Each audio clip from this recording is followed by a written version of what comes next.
So sorry. I'ma turn it up and then I'm gonna take it down. I'ma turn it up and then... Halo kawan-kawan semua, selamat datang di channel YouTube saya. Pada video kali ini saya akan membagikan kepada kalian semua mengenai if, else, if. Nah, sebelumnya di video sebelumnya kita sudah belajar soal if dan kita juga sudah belajar soal if else.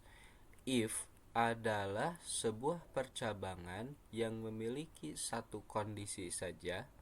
Kemudian yang bisa kalian lihat di sini ada if else.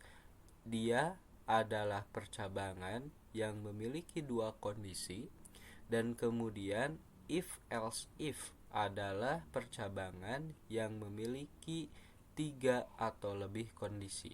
Jadi dengan menggunakan if else if kita dapat memiliki banyak kondisi, bahkan tidak terbatas, tergantung kebutuhan kita masing-masing. Begitu ya. Jadi if else if sekali lagi adalah percabangan yang memiliki 3 atau lebih kondisi. Baik, untuk lebih memudahkan dalam pengertian ataupun pemahaman kita tentang if else if, mari kita langsung saja coba. Sebelumnya di sini saya akan membuat program mengenai notifikasi kepada setiap kelas di SMK begitu. Di SMK itu kan ada kelas 1, 2 dan kelas 3 begitu.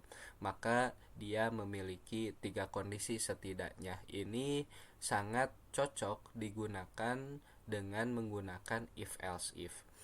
Baik, di sini saya ubah dulu variabelnya integer nilai menjadi kelas.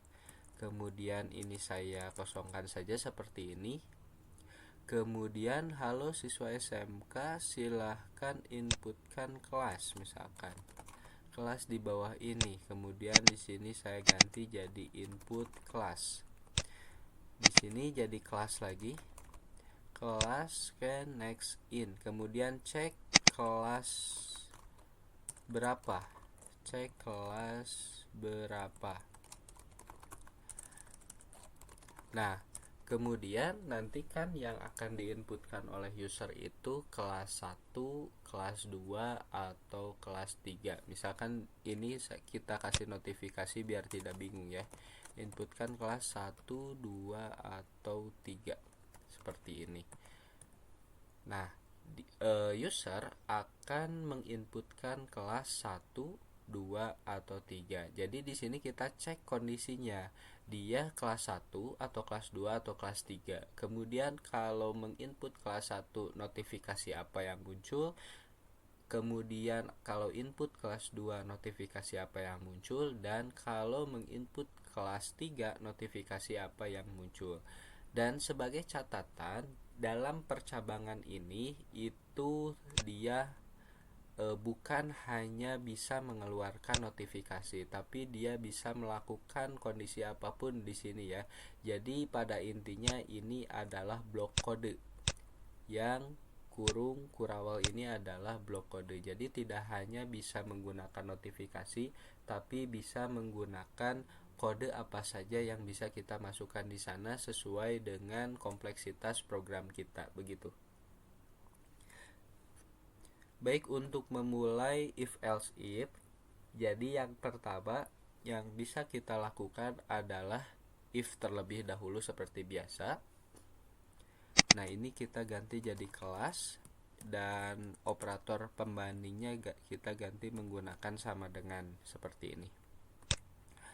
Kemudian apabila dia menginputkan kelas 1, dia memunculkan koneksi selamat datang.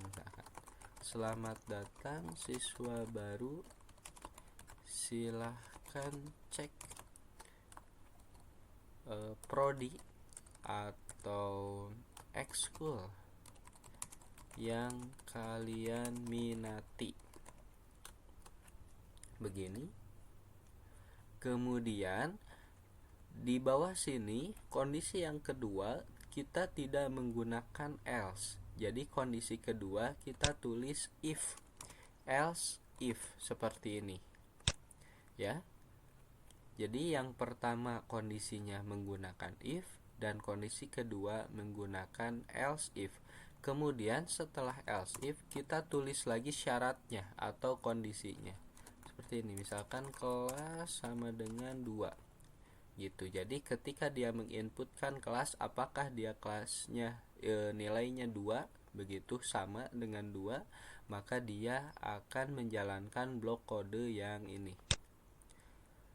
Kita tulis misalkan karena dia kelas 2, halo siswa kelas. Nah, kemudian kita tampilkan kelas 2-nya. Kelas, halo siswa kelas 2. Nah, siap untuk prakerin ya. Nah, misalkan seperti ini. Nah, kemudian untuk kondisi ketiga, ini jangan lupa kurung kurawalnya dibuka dan ditutup setelah menggunakan else if. Di sini kita gunakan else if lagi untuk kondisi ketiga. Nah, seperti ini, kelas sama dengan 3. Kemudian kita buka seperti ini, kemudian kita tampilkan notifikasi system out print. Nah, begini, halo siswa kelas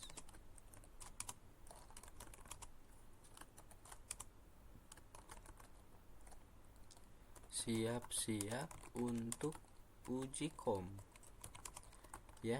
Nah, begini, jangan lupa titik koma setiap baris begitu. Nah, setelah kita memiliki ketiga kondisi seperti ini, maka kita perlu juga menambahkan else. Jadi else itu adalah kondisi yang terakhir yang dia tidak mengakomodir kondisi pertama, kedua, ketiga, dan seterusnya, dimana apabila tidak memenuhi syarat yang diinputkan atau kondisinya tidak ada satupun di dalam kondisi if dan else if, maka dia akan lari ke kondisi else. Sama kita tulis seperti pelajaran pada video sebelumnya. Seperti ini, kita tinggal tulis saja else. Nah, kemudian kita tulis notifikasinya system out println maaf, kelas yang Anda inputkan salah, silahkan coba lagi, begitu.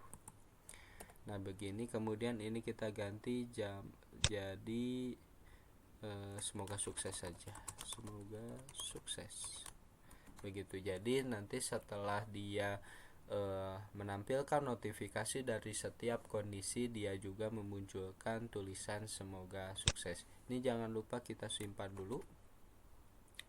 Nah, untuk lebih memudahkan atau lebih menguatkan pemahaman kita dengan if else if, saya coba jelaskan lagi. Jadi di sini kita meminta user untuk menginputkan kelas dengan pemberitahuan 1 atau 2 atau 3. Kemudian user akan menginputkan, misalkan dia menginputkan angka 1, begitu. Nah, kemudian di sini dia mengecek kondisi, apakah kelasnya nilainya sama dengan 1. Nah, kalau misalkan sama dengan 1, maka blok kode ini yang akan dieksekusi. Kalau bukan, misalkan kita inputkan 3 ya, kelasnya 3.